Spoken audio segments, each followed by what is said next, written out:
Hello everyone. जैसा कि हमने कोर्स के स्टार्टिंग में देखा था कि हमारे पास बहुत सारे टाइप्स के एस्टिमेट होते हैं। So what we are going to do, we are just going to discuss each of the types of estimation today in today's lecture. तो हमारे पास सबसे पहला टाइप ऑफ एस्टिमेशन आता है which is known as preliminary estimation. Preliminary estimation ये एक ऐसा estimation रहता है जो कि हमको सिर्फ एक बेसिक आइडिया और एक रफ कॉस्ट प्रोवाइड करता है, जिसको हम बोलते हैं रफ कॉस्ट एस्टिमेट या फिर एक अप्रोक्सीमेट एस्टिमेट। तो इस टाइप के एस्टिमेट को हम कहते हैं प्रिलिमिनरी एस्टिमेट। मतलब इससे क्या होगा, मुझे सिर्फ एक बेसिक आइडिया लग जाएगा कि मुझे कोई भी कंस्ट्रक्शन करना है तो मुझे इसके लिए इतना चार्ज आएगा। अब फॉर एन एग्जाम्पल, आपके कोई भी पर्टिकुलर लोकेलिटी में, आपकी कोई भी पर्टिकुलर सोसाइटी में किसी ने एक घर बनवाया। उस घर को बनवाने के लिए उसको जो चार्ज लगा वो चार्ज लगा rupees approximately 1200 rupees per square feet. पर स्क्वायर फीट उसको चार्ज लगा। तो आप क्या करेंगे, आप भी ऐसा अनुमान लगा लेंगे कि मैं अगर घर बनवाऊंगा तो मुझे भी 1200 रुपए के आसपास का चार्ज आएगा ही आएगा। तो अगर फॉर एन एग्जाम्पल, अगर आपका घर का साइज है 100 स्क्वायर फीट और एक स्क्वायर फीट का चार्ज है 1200 रुपए, तो यहाँ से आपकी टोटल कॉस्ट निकल जाएगी। तो मतलब एक बेसिक आइडिया जिसमें आपने कुछ भी कैलकुलेशंस नहीं करा है, एक बेसिक आइडिया लगाया ताकि मुझे पता चल सके कि मुझे इतना खर्चा आएगा। यहाँ से आपको ये देखना थोड़ा सा मुश्किल रहेगा कि हमने कौन सा मटेरियल यूज करा है, यहाँ पे हमने कितनी लेबर्स यूज करी है। तो ये सब हमको प्रिलिमिनरी एस्टिमेट में देखने को नहीं मिलेगा। मतलब एक बेसिक आइडिया लगा रहे कि हमारे पास इस एस्टिमेट से हमको कितना खर्चा आ सकता है, ताकि हम थोड़े से फाइनेंशियली स्ट्रांग हो जाए कि मुझे घर बनाने के लिए इतना इतना अमाउंट लगेगा इस पर्टिकुलर प्लॉट को बनाने के लिए। So this type of estimation is known as preliminary estimation. अब इसके बाद हमारे पास एक सेकंड टाइप का एस्टिमेशन आता है which is known as plinth area estimation, या प्लिंथ रेट भी बोलते हैं। प्लिंथ रेट या फिर एरिया एस्टिमेशन, ये एक इस टाइप का एस्टिमेशन रहता है जिसमें हम क्या करते हैं, सिर्फ जो कंस्ट्रक्टेबल एरिया है उसी की कॉस्ट निकालते हैं। फॉर एन एग्जाम्पल, आपके पास अगर एक ही प्लॉट है, इस प्लॉट का जो साइज है फॉर एन एग्जाम्पल ये है 50 फीट और ये वाला जो है वो समझ लीजिए 20 फीट। तो ये आपके पास टोटल 1000 फीट का प्लॉट है। But according to bylaws आप पूरा कंस्ट्रक्ट नहीं कर सकते, आपको कुछ ना कुछ एक पर्टिकुलर स्पेस छोड़नी होगी। जैसे हमारा नगर निगम कहता है, नगर निगम क्या कहता है, आपको कुछ ना कुछ बिल्डिंग बायलॉज फॉलो करते हुए कुछ साइड में जगह छोड़ना है, कुछ फ्रंट में जगह छोड़ना है और कुछ बैक में जगह छोड़ना है। Means what, you will be able to construct about 60 to 65% और it can be up to 55%। तो आप इतने ही पर्टिकुलर एरिया में कंस्ट्रक्ट कर सकते हैं। So that area is known as plinth area. तो प्लिंथ एरिया का रेट आपके कोई भी लोकेलिटी में, नियर बाय सोसाइटी में, अगर उसका rate again 1200 square feet rupees का चल रहा है और आपका प्लॉट 100 स्क्वायर फीट का है, तो अगेन सेम आपका 100,000 इंटू 1200। तो यहाँ से आपको टोटल कॉस्ट पता चल जाएगी कि मुझे घर बनाने के लिए इतना एरिया लगेगा। अब आपके मन में एक क्वेश्चन आता है कि सर, अगर मेरे पास 50 फीट ऐसा है, 20 फीट ऐसा है, 1000 स्क्वायर फीट में से मेरे पास कुछ ना कुछ पर्टिकुलर एरिया चले गया, तो मेरे पास बचेगा क्या? ये एरिया आपको बायलॉस के हिसाब से छोड़ना रहेगा ताकि आपको नेचुरल लाइट मिल सके, ताकि आपको नेचुरल वेंटिलेशन मिल सके। ये आपको कब प्रोवाइड नहीं करना पड़ता, जब आपका घर जो है वो 600 फीट से छोटा होता है, तब उस केस में नगर निगम आपको एक्सक्लूड कर देती है। बट अगर आपका प्लॉट साइज बड़ा है तो आपको ये सारे बायलॉस को फॉलो करना ही होगा। तो हमने क्या करा, जो कंस्ट्रक्टेबल एरिया है, this is my constructible area. So this constructible area into this constructible area into rate.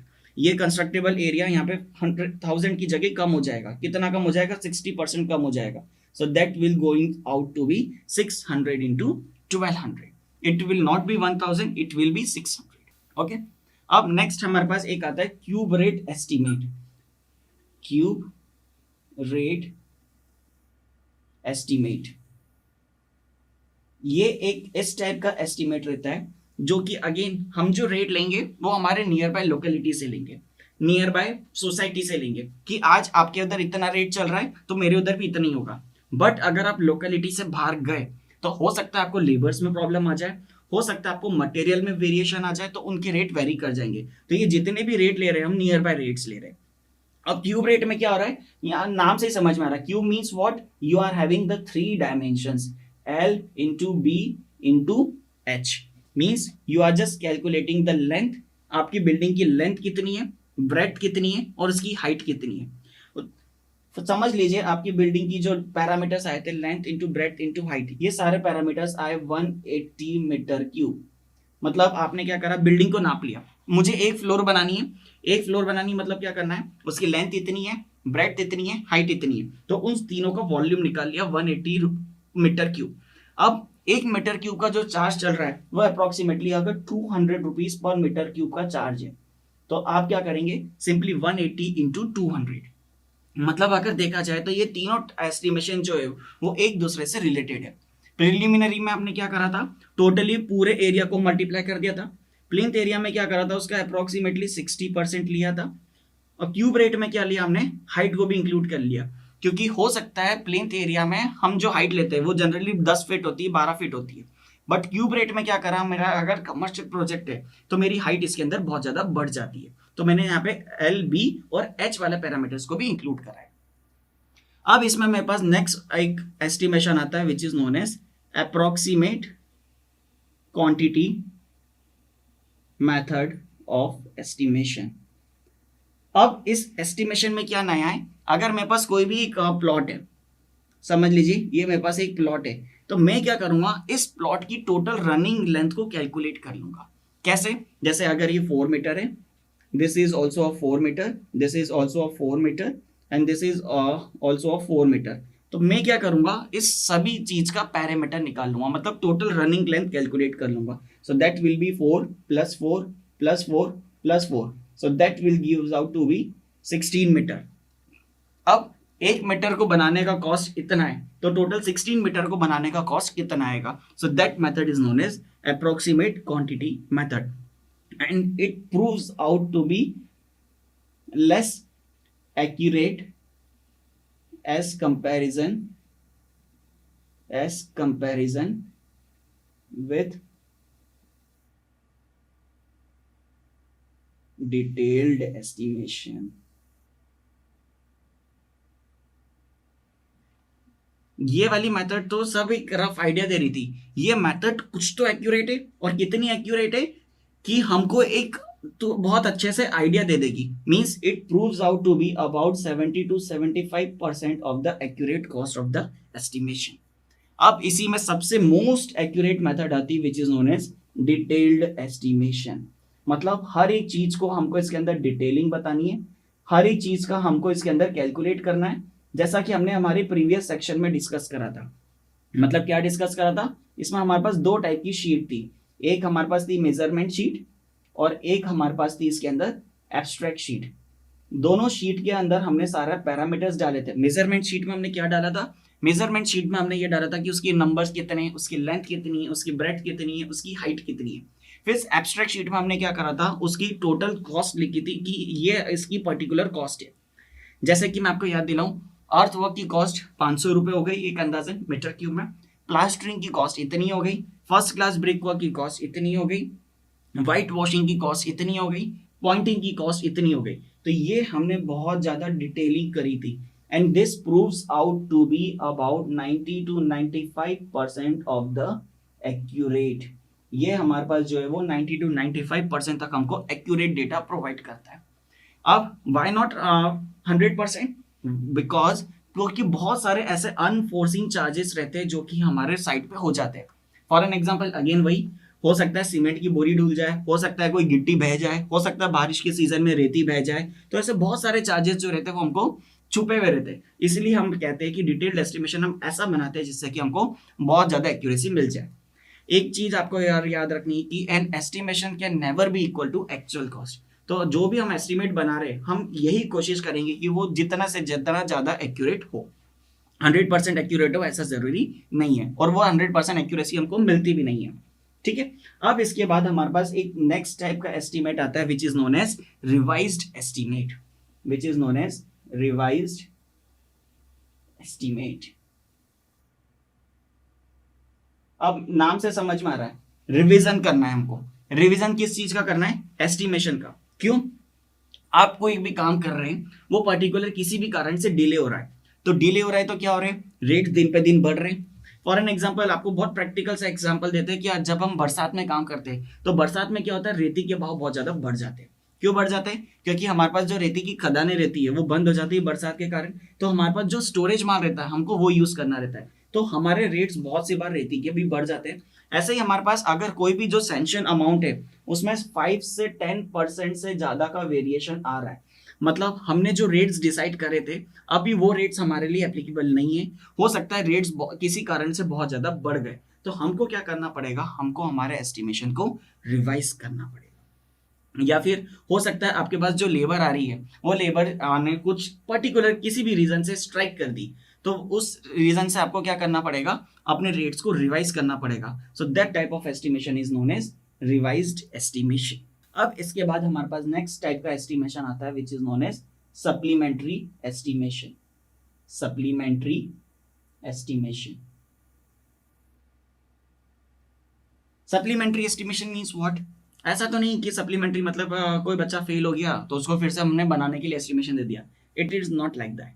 Supplementary estimation मतलब ये है कि आपके पास कोई भी एक पर्टिकुलर ड्राइंग थी, फॉर एन एग्जांपल आपके पास पर्टिकुलर ये ड्राइंग थी, अब क्या हुआ, बहुत सारे काम बनते बनते भी कुछ ओनर जो रहता है ना वो बोल देता है कि भैया आपने ये जो ड्राइंग फाइनल करी थी ना इसके अंदर एक काम करो, छत पे 2 रूम और बढ़ा दो या एक बाथरूम और बढ़ा दो, या मुझे यहाँ पे ये काम पसंद नहीं आ रहा तो इस रूम की वॉल को और लेंथ को अपन छोटा कर देते, इस वॉल की लेंथ को बड़ा कर देते, छत पे एक काम करो इलीगल काम करके एक रूम और बढ़ा दो, या मत कोई भी ड्राइंग के अंदर चेंज हो रहा है, कुछ भी एक्सपांशन हो रहा है, कुछ भी कॉन्ट्रैक्शन हो रहा है, कोई भी चीजें ऐड हो रही है, तो उसके लिए हमको एक एस्टिमेट बनाना पड़ेगा, that estimate is known as supplementary estimation.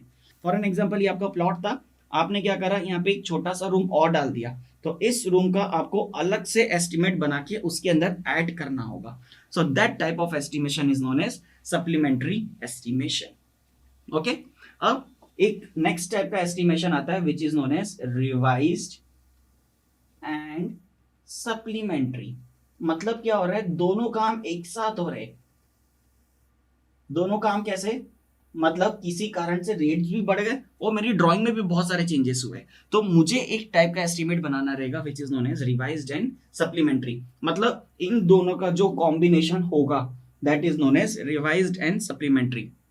Rates भी रिवाइज हो गए, रेट्स भी बढ़ गए, या हो सकता है रेट्स रिवाइज होने के साथ साथ आपका कुछ फायदा भी हो गया, कैसे, कोई कॉस्ट कम हो गई हो आपकी, या आपने जो रूम बड़ा कर रहे थे वो रूम आपने एक कम कर दिया हो, तो इस टाइप का जो एस्टिमेशन बनेगा which is known as revised and supplementary. मतलब क्या हुआ, वो इन दोनों का कॉम्बिनेशन हुआ। ठीक है, अब इसमें हमारे पास एक लास्ट टाइप का एस्टिमेट आता है which is known as annual repair and maintenance of estimation. मतलब इसमें क्या हो रहा है, आपने कोई भी एक घर बनाया, तो घर बनाने के कारण आपको कुछ ना कुछ एक अमाउंट उसके अंदर रखना पड़ेगा। फॉर एन एग्जांपल दरवाजा है, हो सकता है उसकी कुटी टूट जाए, हो सकता है वॉश बेसिन टूट जाए, हो सकता है घर में कुछ रिपेयरिंग वर्क आए, हो सकता है आपके जो ड्रेनेज की पाइपलाइन है वो ब्लॉकेज हो जाए, तो आपको कुछ ना कुछ रिपेयर और मेंटेनेंस उसको कराते रहना होगा। तो आपको उस एक चीज का एक एस्टिमेट बनाना रहेगा कि मेरे घर में इतना इतना खर्चा हो सकता है, तो मैं क्या करूं, एक पर्टिकुलर 5,000 रुपए या 10,000 रुपए या 2,000 रुपए या 3,000 रुपए हर मंथ निकालता रहूं, ताकि मेरे पास जो भी रिपेयरिंग का काम आए मैं उस पैसों से उस रिपेयरिंग वर्क को कर सकूं।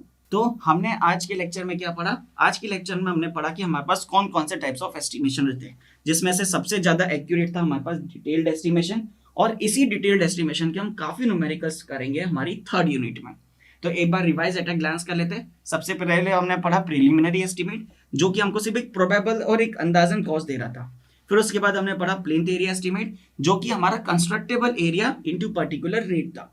फिर उसके बाद हमने पढ़ा cube rate estimate. Cube rate estimate में हमने क्या करा था, लेंथ, ब्रेड्थ, हाइट तीनों पैरामीटर्स को इंक्लूड करके उसको कॉस्ट के साथ मल्टीप्लाई करा था। फिर उसके बाद हमने पढ़ा था अप्रोक्सीमेट क्वांटिटी मेथड एस्टिमेट, जिसके अंदर हमने रनिंग लेंथ को कैलकुलेट करा था। किसको कैलकुलेट करा था, रनिंग पर मीटर लेंथ, रनिंग पर मीटर लेंथ को हमने कैलकुलेट करा था और इसको रेट के साथ मल्टीप्लाई करा। फॉर एन एग्जांपल 1 मीटर बनाने की कॉस्ट जो आती है वो 300 रुपए आती है, तो 16 मीटर को बनाने की कॉस्ट कितनी आई? So that is known as approximate quantity estimate. That will also gives an accurate data, but it is less accurate as comparison with the detailed estimate. और डिटेल्ड एस्टिमेशन में हमने क्या पढ़ा, मेजरमेंट शीट पढ़ी, abstract sheet पढ़ी, जो कि हमको बहुत ज़्यादा एक्यूरेट डेटा प्रोवाइड कर रहा था। फिर उसके बाद हमने पढ़ा रिवाइज एस्टीमेट। जब भी हमारी कोई कॉस्ट बढ़ रही है या ओरिजिनल सैंक्शन अमाउंट जो था वो उससे 10% एग्री कर गया, तो हमको क्या करना पड़ेगा, अथॉरिटीज से फिर से सैंक्शन करवाना पड़ेगा कि भैया पहले हमारा जो काम 1 करोड़ में हो रहा था अब वो हो सकता है 1 करोड़ 10 लाख में हो, तो हमको फिर से उसके लिए अप्रूवल लेना पड़ेगा। अप्रूवल की जरूरत तब पड़ेगी जब उसकी कॉस्ट जो रहेगी वो 10% से ज्यादा होगी। फिर उसके बाद हमने पढ़ा सप्लीमेंट्री एस्टीमेट। कोई भी नई चीज ऐड होती है या कोई भी पुराने ड्राइंग में मॉडिफिकेशन होते हैं तो हमको एक सप्लीमेंट्री एस्टिमेशन बनाना होता है। फिर उसके बाद हमने पढ़ा था रिवाइज एंड सप्लीमेंट्री एस्टिमेशन, जो कि इन दोनों का कॉम्बिनेशन था। और लास्ट में हमने पढ़ा annual repair and maintenance. Annual repair and maintenance means what, आप एक पर्टिकुलर अमाउंट इकट्ठा करेंगे जिससे आप अपने फर्नीचर्स, आपके रूम्स, आपके वार्डरोब्स वगैरह इन सबकी छोटी छोटी मेंटेनेंस वगैरह कैरिड आउट कर सकें। सो आई होप आपको ये जितने भी टाइप्स ऑफ एस्टिमेशन है ये समझ में आए होंगे। अगर फिर भी कोई डाउट आता है तो हम इनके न्यूमेरिकल्स करेंगे जब आपको और ज़्यादा क्लियरिटी हो जाएगी।